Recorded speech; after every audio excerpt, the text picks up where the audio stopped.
I'm pretty excited to bring this review to you. This is a 2019 Chevy Bolt Premier, $53,000. I'm pretty sure this has all of the upgrades: mosaic black, contrast rims, tiny brakes. It's actually not a bad looking car in person. It's like a fun little hatch doodad. A little less sporty than, say, like a Focus RS, but not quite as bulky as like an Equinox or a RAV4. The only thing I really don't like after walking around this for a bit is this. The fake Grille print makes no sense to me. It's not needed. It doesn't do anything. The weird yellow one up there, highlighter yellow, has just a black grille. That would look much better, especially in the flat. I think it would look much cleaner. You guys know that I live in Canada, so our review today is going to be in the snow. Our test drive today is going to be in the snow. I want to give a special shout out to Leggett Cadillac down here in Burlington. They've been doing a great job setting me up with vehicles to review. I don't know, it's a pretty cool car. I like the weird electric bolts everywhere, and the bolts in the headlights, and the fun stuff that really just makes this vehicle more special than, let's say, this Cruise that is right beside it. So I don't know, it's cold. Let's get inside and let's see how she does. First things first, it does have electric start on an electric vehicle, so we'll try that out, I guess.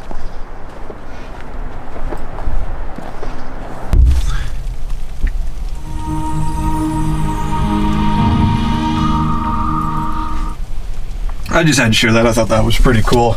Let's start this bad girl up. I'm not used to seeing a range indicator.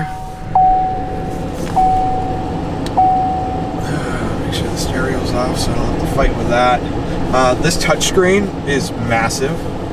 It looks like this vehicle is in demonstration mode. Yeah, thank you. A 12 or a 13-inch screen, maybe a 14. I don't know. It's very much like traditional iPad size, with a somewhat traditional 8 or 9-inch in the infotainment. I'm really not used to seeing a battery indicator level. Not in love with this like dead space area down here. I don't know why cars do that ever. It just seems so outdated and kind of irrelevant. But the rest of the interior is pretty nice. The seats are very comfortable. The steering wheel is pretty traditional Chevy. They don't have a volume, but they have the favorites up and down. I don't understand that fully, especially when a lot of the cars do have it over here. The Camaro has it. There's two different white trims in here. One is like crushed plastic. I'm not really too sure how to describe it. Oh, it's got a bit more of a triangular shape than I thought. I just can't see it from this far away. But it's kind of weird, and it feels really hollow. I don't quite understand it. But this gloss white is quite nice. It's kind of the polar opposite of what you get in the Cadillac. All your gear selector, normal stuff. Back seats look pretty good. Pretty spacious and normal. Storage in the back beyond that is also pretty good. A lot of this stuff is very much... Oh, hey. Ooh, yeah, get a look at that guy. A lot of this stuff is very much standard Chevy, and that's great. Helps keep costs down, of course, but some of it not totally in love with this plastic. I'm hoping it grows on me. I think it's supposed to give it like a shimmering speckle look. I'm not too sure, but it hasn't quite worked on me yet. Visibility's good. These front side windows, these little windows just remind me of a Prius. I don't know. I don't love anything about a Prius, so they're just gonna have to live with that one, I guess. So before we run out of all the juice trying to show you guys this beautiful beast, let's get the GoPro set up and let's hit the road and test drive my first non-Tesla electric vehicle, which is going to be quite the experience to share. Ooh, this thing is weird. It like popped.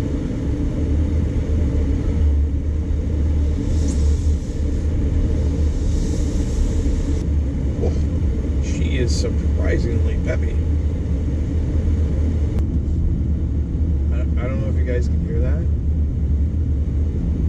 That is the sound of nothing. First impressions, very peppy. It is surprisingly peppy.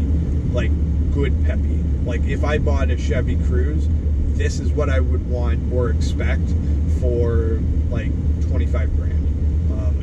higher end trim packages. So that's good. That initial, very good. Obviously it is snowing, so I'm not going to do anything ridiculous, but very good.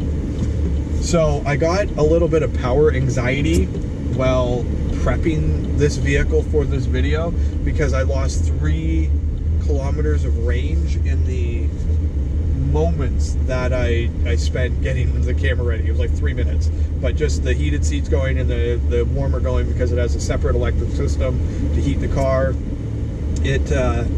It dropped 3 kilometers, and I've done almost a kilometer, and I've actually gained a kilometer. So that's interesting. I haven't spent a lot of time with EVs, so I'm doing a lot of learning while I'm out here. But the vehicle is incredibly smooth, incredibly quiet. Visibility is incredibly good. It freaked me out a little bit because the window sticker's still on the car, and I thought somebody was right there.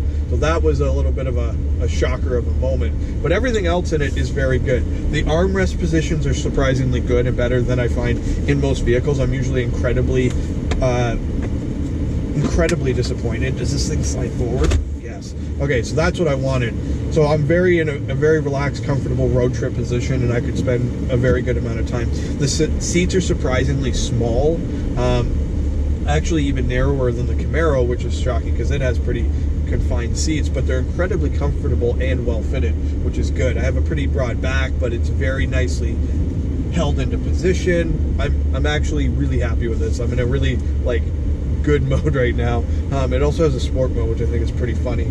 And with how peppy this thing already is, I'm sure it would be a lot of fun with a few more tweaks of the power. I was wrong. I thought this didn't have volume buttons here. It's actually a rocker switch on the side of the cluster here. I don't know. There's another thingy over here, and I don't know what it does, and there's no real indication to what it does. And again, most people who buy these cars don't know everything about them. They're going to buy it because they want EV and they can live with the lifestyle of EV, but then when they get into the EV, they don't know what these buttons do. And again, for me, being familiar with GM, I'm a little bit shocked that there isn't a little bit more direction on that. That actually looks pretty nice too when it goes into the dark night mode, because that would be absolutely blinding during the day. I actually like the screen. I thought it'd be a little bit overkill, but it actually feels really good, and I get the impression that these are all modular. Oh yeah, they're all modular, so you can mix and match how this all looks and works. That is home. That is, that's, I guess, just an updated version of what I'm rocking. So it's been what an interesting experience right now.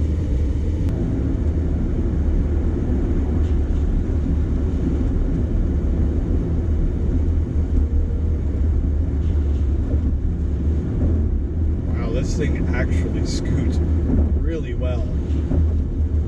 I'm shocked. I don't love the wipers. It reminds me of a 90s minivan, but this thing really scoots. Wow. And I mean, obviously, limited traction scenario, and it hauls. I'm also very interested in this regenerative braking system, how actually effective it is.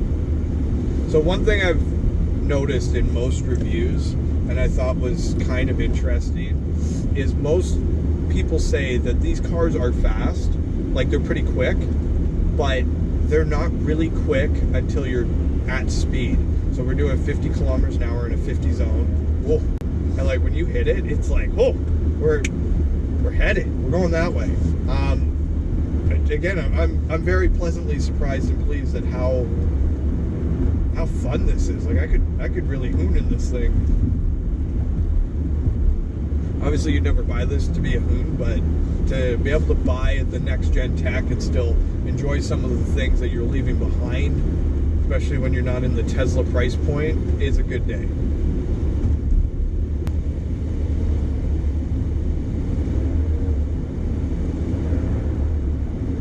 Oh yeah, sport mode is good. Sport mode is real good. Sport mode is real dangerous. Wow. I just can't wait for this to be everything. I can't wait for everybody that has a lower end budget and is going in to buy just a classic point A to point B car, and they still get that. This is really fun. I'm really enjoying myself. Good job, GM.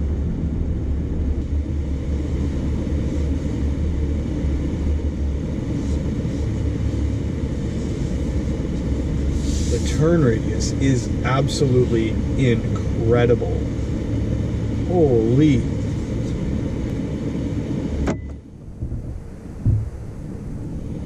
That's so odd. It like feels like it grabs and lowers the car. That is incredibly odd.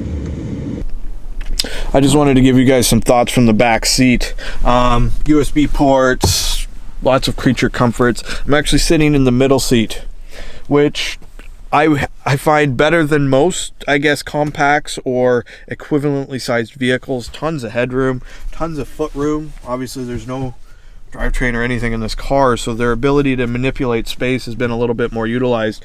My range anxiety was absolutely misplaced. This car, like I got in it at 89, I dropped to 87 before I'd even left, just setting up cameras, and I got back at 86, and I probably put 15 kilometers on the car, give or take, based on, I guess, regenerative braking or how I was traveling. And I was trying to feel out the throttle a little bit to see how the electric pulled, even though obviously we are in a bit of a snowstorm. I've only been here for a short while. You can see the Camaro's getting a little bit buried, so we are going to have to do a little bit of brush work on that before we leave.